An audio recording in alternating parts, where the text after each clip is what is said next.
So, hi everyone. I'm Kathy, a healthcare VA. I am working as a hospitalization assistant, care coordinator for a home health in Denver. So, today we'll have another interview with a distinguished CSR VA. So, first, I want to share why we are having this interview and the birth of Thrive Freelancing Academy. So, after difficult client interviews, I founded Thrive Freelancing Academy to mentor aspiring virtual assistants. My vision: empower individuals to build remote careers, enabling families to thrive at home and pursue their passion. So, we're proud to introduce our second distinguished VA, sharing her professional journey and insights to empower Thrive Freelancing Academy students and aspiring VAs. So, it's a true pleasure to introduce my dear friend and former choir mate from Cavite State University. She's not only a graduate with She's not only a graduate of a Bachelor of Science in Psychology, but also a testament to grace and strength. I've had the privilege of watching her blossom into the remarkable wife and mother she is today. She is a highly experienced CSR or customer service representative virtual assistant specializing in community management, engagement, and content creation. Currently managing three clients, she also actively pursues ongoing professional development. Ladies and gentlemen, please welcome Christine Gia Tarosa. Ayan, Ay, hello. So, good day sa inyong lahat. And again, thank you for introducing me and thank you for this opportunity para ma-share po din natin yung ganda and grace ng pagiging isang virtual assistant. wow. So first naman, please tell us something about yourself outside being a VA muna. Okay, something about myself. Ayun, simula na naging mother kasi ako is umikot na din talaga yung life ko sa pagiging taong bahay. Pero yan, usually kapag may free time, I usually visit cafe, ayan, yung mga mahilig akong magganyan. Kasi nga, syempre, all week is nagtatrabaho tayo and of course we Yeah. deserve din naman talaga na i-treat din yung mga sarili natin and to celebrate small wins lalo na kapag ka nasa-surpass natin yung mga challenges lalo sa work and sa home Wow. sa isang buong linggo. Ayan. Awesome. I see how you're having work-life balance and you're really prioritizing to be a homemaker, especially you're a mom right now, right? So, yes, let's dive in sa ating questions. Number one, can you walk us through your journey of landing your first VA job? What steps did you take to get there? Ayan. Actually, to give you an information, so actually, nag-start lang talaga ako sa pagiging isang email support sa TaskUs muna. Yun talaga yung pinaka-baseline ng Task pagiging, us. ng experience ko, yan. So, 6 months lang ako sa kanila, and then after nun is nag-explore ako sa iba't ibang industry. Pero yun nga, isa sa pinaka-nagustuhan ko talagang industry is yung pagiging CSR, Customer Service Representative. Tapos ano pa yan, non-voice pa, so hawak ko is email and chat lang and outbound calls. Hindi talaga ako nag-inbound calls. So, Hmm. lahat talaga ng trabaho ko is usually non-voice talaga. Mm-mm. Ayan, so paano ba ako nag-land sa first virtual assistant ko, no? So nawawalan ako ng pag-asa nun pero dahil mom na nga ako, so kailangan ko talagang Yeah.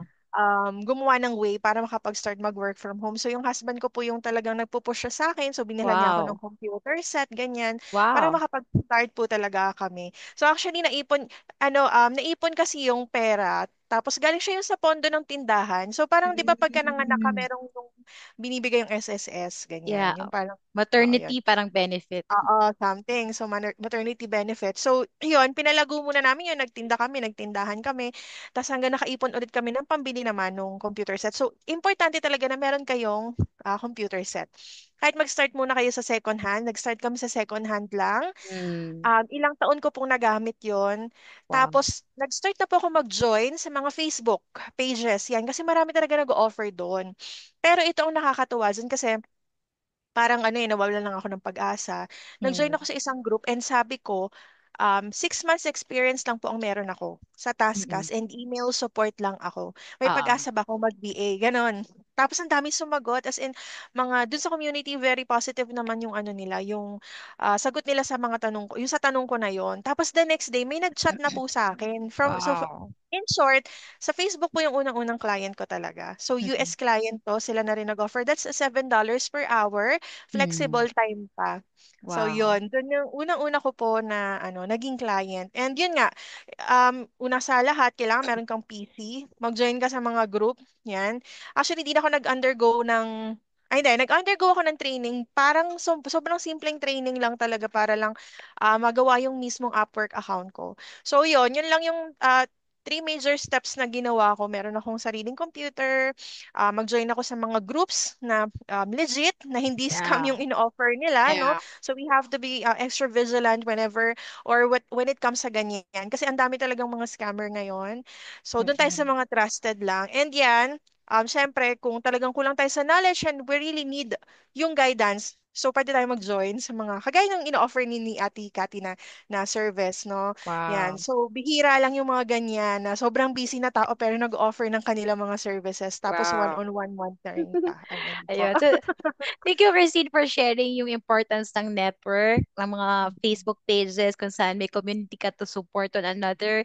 And thank you din for reminding our students to be careful din kasi marami na ring sumusulpot na Mhm. scams na mga agencies na hindi naman talaga legit na nagpipay sa mga nag-work na VA. So, question number two, what were some of the biggest challenges you faced during your early days as a virtual assistant? And how did you manage to overcome these obstacles?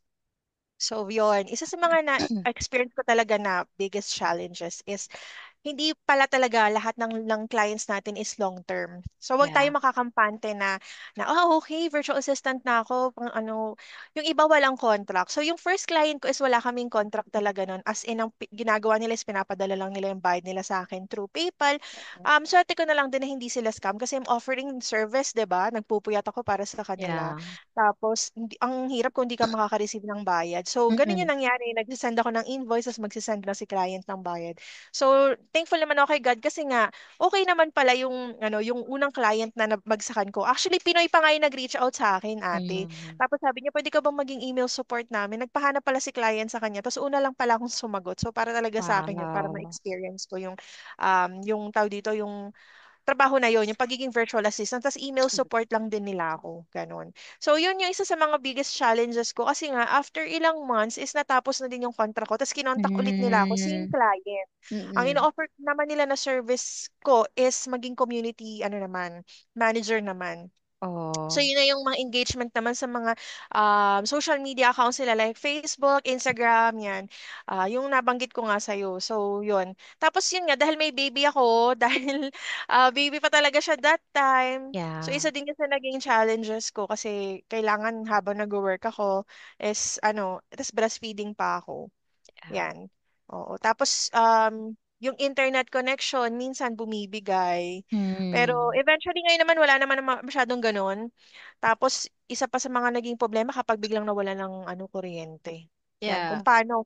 So, kapag naman ganyan, dahil nga sobrang dedicated ako sa trabaho ko, kasi nga sa bahay lang naman ako, so talaga Mm. nag-hotel kami. Naghahanap kami ng Ah, murang hotel. Kasi nga, syempre in dollars naman tayo, so sayang kung buong araw kang hindi talaga magtatrabaho. Tapos I'm yeah. using may tawag dito, data sa phone lang. Yun lang internet ko. And thankful naman ako na kinakaya talaga nung mga website ko website-based na mga tools. Ayan. Yeah. So, Yeah. ayun, importante talaga na hindi lang pala isa yung client mo. Pero wag mo din naman pagsasabayan kasi Yeah. oo, mahihirapan ka talaga kasi may Matulog iba ka na din. yes, matulog ka kasi importante pa rin talaga yung tulog and yung health natin, priority pa rin natin 'yan. Kasi sabi nga nila kayang-kaya tayong i-replace, 'di ba? Pero Yeah. yung buhay natin, Anytime. Yeah. isa lang kasi yan eh. So yun. Tapos yung puyat talaga, sobrang hirap nung puyat. Kasi nagta-transition ka eh, from Australian accounts kasi yung mga hawak ko dati. Mm. Tapos Morning, biglang, 'di ba? yes, biglang naging graveyard. So ang laki talaga nung adjustment and transition. So yun talaga, dahil nga iba yung time zone nila, yun yung mga adjustment talaga na ang hirap. Paano mo lalabanan yung antok mo. Yeah. Ayan, lalo pag di ka na tinatabla ng kape. Mm. Yun. Mm. So, Ayan. kung Go paano ko ahead. naman po na-overcome naman po yung mga yon is, Yeah. ayun, ginawa natin ng paraan, yung mga yan, solution yung ginawa natin. So, kagaya nung ko sa internet, yan, binabackupan ko talaga ng at least meron akong load sa phone ko. Hotspot. O hotspot, very important po yan. And yung sa tulog naman, syempre, kape-kape, tapos laging may nginunguya. Kasi lalo na, ano ko non-voice, wala akong kausap talaga. Kasi Yeah. mag-isa lang ako, ganun. Tapos yon naghanap ako ng ibang work pa. Kasi kailangan natin ng ano ng income talaga, no. So kaya yung sa binanggit ni Ate Cathy na meron akong 3 clients ngayon. Yes, totoo po yun. And part-time yung isa, dalawa is full-time. So, Wow. opo. Pero dun sa dalawang full-time is nag-outsource na din talaga ako kasi hindi ko na din kaya. And yung in-outsource ko nga is yung mother ko pong senior na. Kaya naman. Wow! Amazing! Imagine, di Amazing! ba? Pati si Mami Oo. involved mo na sa pagiging VA. Oo. Grabe! Pa-senior na siya. Amazing, amazing. Like, Ayun. hindi lang siya Mm-mm. tatambay sa house, di ba? At least, you'll be Yes. able to ask for help kapag, ayan, Yes. mag-outsource ka. And ikaw na rin Oo. magpapasahod kay Mami. Imagine, Yes. unti-unti yung family members mo nagiging VAs na rin. Nag-work na kayo, Oo. nakaka-earn kayo kahit Oo. sa bahay lang kayo. So, thank you naman for sharing. Oo. So, dapat meron talagang backup internet and you can go to hotel or cafes for internet connection. And also, syempre pag working from home, especially non-voice, wala kang kausap. Ako naman sinasuggest ko, at least you have like a support group, church mates, or yung mga VAs din na kilala mo na you can reach out Oo. when you need connection or a friend to talk Mm-mm. to.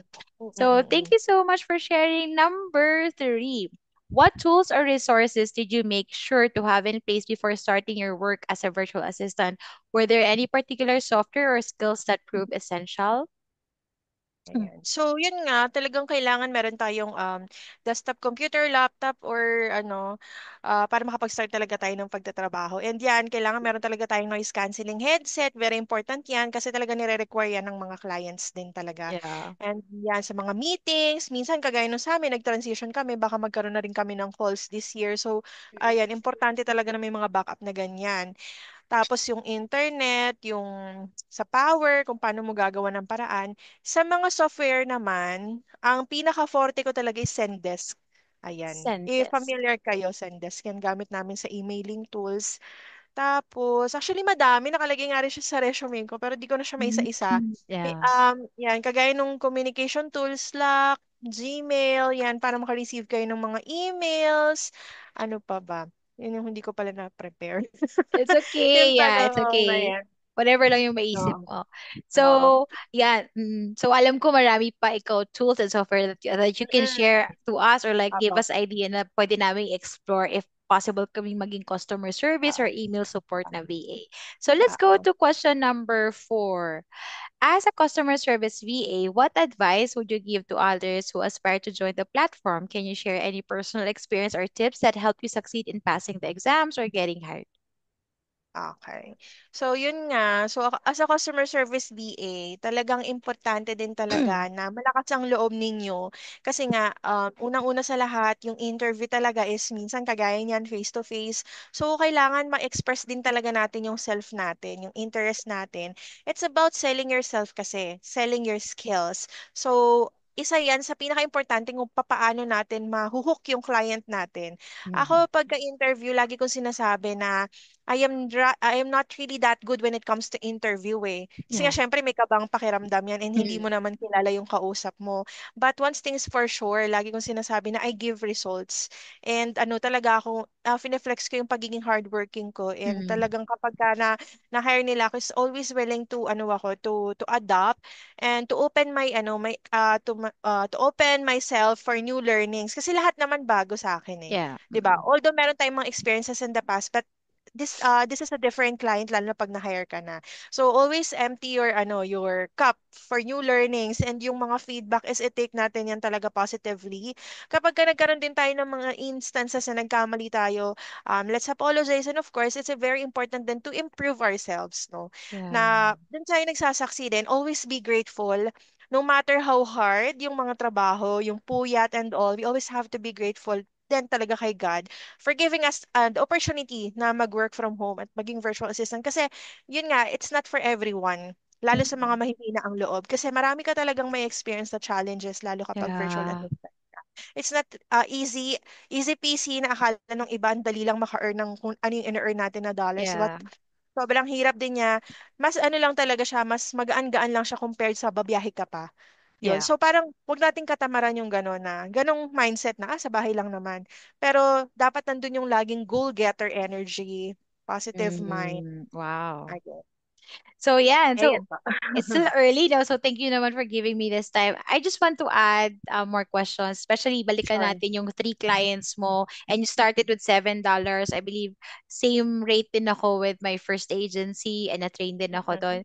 Yung bang $7 per hour mo is direct client na yun? 'Di ba email Mhm. support yun? Oo, oo. Ayun, Ah, actually, mm-mm. opo, opo. Direct client ko po siya nun. Pero that was way back 2020, if I'm not mistaken. Parang mga ganong Mm. year siya nun. So, ang dollars pa is around nasa 40 something pa lang. Yeah. And now Oo. nasa Compared like sa ngayon na, 56, 58, no? Pero ang conversion yes. kasi sa mga um platform ng mga ano Oo, iba din eh. Kasi sa Voice Upwork, or iba. Payoneer, parang Iba. nagle-less ng $2, Oo, $3, 'di oo. ba? So, yun. Yes. So, Oo. yeah. I wanna ask also like, so almost 5 years ka na pala as VA, tama? Mm, mm, mm, mm, So, mm. do you see Yes po. yourself like staying home working for five, Mm, 10 more years? Wala ka na bang plan to go back sa office setup or BPO setup or like in mm. person na mga, I mean, work environment? Oo. Oo. Yan, actually, madami na rin nagtanong sa akin yan. So, yun nga, I find peace din talaga kasi medyo may pagka-introvert din ako. So, I find peace na working from Mm. home, knowing that I am with my daughter. I can see her all the time. So, nakakaano ako, nakakagaan sa pakiramdam na alam kong okay yung anak ko. Ah, Kasi talagang priority ko talaga is yung family. And this is really a great opportunity, lalo sa mga mother na talagang gusto din talagang magstay at home, yung mga tao na talagang gusto lang magstay at home. At the same time, they're earning money, no? So ako, I can see myself talaga being in the same industry, no? Siguro mag-upskill lang siguro ako, pero hindi pa kasi ngayon dahil gawa na i-enjoy ko pa kung ano yung ginagawa ko talaga din ngayon. mm. And yung dalawa pala sa client ko is turning 3 years na ako sa kanila. So, 'di ba? Wow. Sabihin is ano, okay yung ano namin, relationship namin sa isa't isa, and maganda siguro din yun na i-input ko talaga din sa kanila na ano, na efforts ko sa trabaho. Kaya din talagang hanggang ngayon nandun pa rin kami. So every time din talaga na may hiring kami, lalo dun sa isa kasi yearly may hiring, talagang share ko Mm, din. So mm. nakikita mo naman yun, Ate Kati, no? So Yeah. ayun po, nakikita ko yung self ko. Sana, yun nga, aside from that, syempre, asking pa din talaga ako na magkaroon din kami ng increase ng salary. Dahil Yeah. yun nga, syempre importante yan eh, nagmamahal din yung mga bilihin natin dito sa Pilipinas. Mm. So, ayun po. Gusto ko ituloy to. Yeah. Okay. So sige, last question na lang. I know you're a busy Sure, sure. mom. It's okay. Kasi na-experience ko with agencies, ano pala, nag-hire sila ng mga pool ng VAs, but Mm-hmm. they still need to match us as clients. And it took me like 1 to 2 months. Um, Mm-hmm. ha- have you experienced applying in an agency or like lahat ito ng clients mo ay direct clients? I mean, Okay. kasi sa iba, like with Upwork, someone Mm-hmm. earning $25 per hour, talagang they need to apply continuously kasi pag ayaw na Yes. sa kanya ng client, Yes. they will find a replacement. So, what can you say about that? Okay. So, yun naman. Actually, sa case ko naman is lahat talaga po is direct. Mm. Ayun. So, hindi ko alam bakit puro direct siya. Pero Mm. yun lahat talaga sa halos sa Upwork ko talaga nakuha. So, Upwork, yung Wow. iba po is, yung isa po invitation, yung iba is in-applyan ko talaga. In-applyan ko talaga siya and talagang blessed lang talaga na natanggap din po doon. Yun nga, direct siya, pero wala na yung mga kagaya ng ibang ino-offer ng agency na meron silang mga benefits pa. Kasi Mm. nag-try po kasi ako sa ano agency here in the Philippines, di talaga ako nakakapasok. So, Mm-mm. yun. Kaya, tinry ko din talaga mag-Upwork. And yun, blessed naman na may nakapansin naman ng ano natin, nung profile natin sa Upwork. And nakapasa naman yan, syempre sa interview din. So, yun po. Gusto ko din matry sana yung ano, agency. Kaya lang talagang hindi po ako nabibigyan ng chance. Yung isa sa tinry ko ating Yokely. Tapos Okay. yung My Fright stuff ata yun. Yun, sa parang logistics something. So, hindi Mm. talaga ako Mm-mm. nakakapasa sa kanila. So, hindi ko alam. Hindi Nice. siguro para sa akin. Oo. Nice yan na nasa direct client ka and almost 3 years ka na sa kanila. Pero my hope for you is one day you can demand or raise your rate. Diba? Okay din Tama. yon. Opo, So, I yes. also wanna talk about, nabanggit niyo yung benefits. So, I would also like to prepare my students sa tax preparation kasi they can ask for a bookkeeper to help them sa tax payment nila or tax Mm-mm. filing. Mm. But ako, inaral ko kasi yung EBIR form and i-input mo Oo. lang dun yung pay mo and then ilalabas niya na how much yung yung yung responsible ka for the government. So, are you like Mm. able to process yung mga contributions mo voluntarily sa government or tax filing or parang wala ka ng time to do that? What can you say about it? Yeah, actually, wala na akong time to do that. And talagang hinahanap ko pa rin yung way kung paano nga maaasikaso yun. Kasi ang dami na nga din nagsasabi sa akin na yung tita ko, kagaya ng tita ko, nire-remind niya ako tungkol dyan. So, unfortunately, talagang hindi ko pa siya ma-figure out talaga ngayon kung paano bang dapat gawin, paano ba dapat simulan, ganun. Kasi ang dami din arguments niyan sa iba't ibang platform. I mean, sa iba't ibang group sa Yeah. Facebook, diba? Mm-mm. And hati talaga, yung iba they're filing, yung iba hindi talaga. So, Yeah. ayun. Okay. 50-50 ako doon and still figuring out po. Sige, yun ang hope and prayer ko for you. So, aside from you Mm-mm. giving us, the students, ng Thrive Freelancing information about CSR VA, I'd like to also encourage you na if you can, go back, if syempre malaki na rin babayarin yun sa Mm-mm. BIR, and I just want to Mm-mm. encourage you, like, I plan to have thyroid biopsy, pero I learned that sa PhilHealth, meron akong mga hindi nabayarang mga months. So, instead Mm-mm. of getting the biopsy ng 2,000, I need to pay 17,000. So, for Oo. future, benefit mo din ng family mo or ng child mo, you can actually, um, again, ano to? Take advantage pa rin ng mga government contribution natin if we're like Mm-mm. responsible to voluntarily pay pa rin. So, Oo. thank you so much. So, sa ating viewers, we hope this video was helpful. Please share your feedback for future VA trainee. We're excited to bring you more content, including spotlights on VAs in healthcare, real estate, and beyond. Free VA 101 webinars, Fridays in April 6 to 8 p.m. PH time, plus one-on-one VA mentoring, which includes resume, a review. We can also create that in Canva and LinkedIn Help. DM me for details. Thanks again, Christine. We'd love to have you back. Let's discuss you leading a session maybe on customer service, content creation tools, or CSRVA training for our students. Thank you so much. Thank you. Thank you See you so in the much, next Ate Kat. video, everyone. All Bye. Thank right. you, Christine. Bye. Thank you.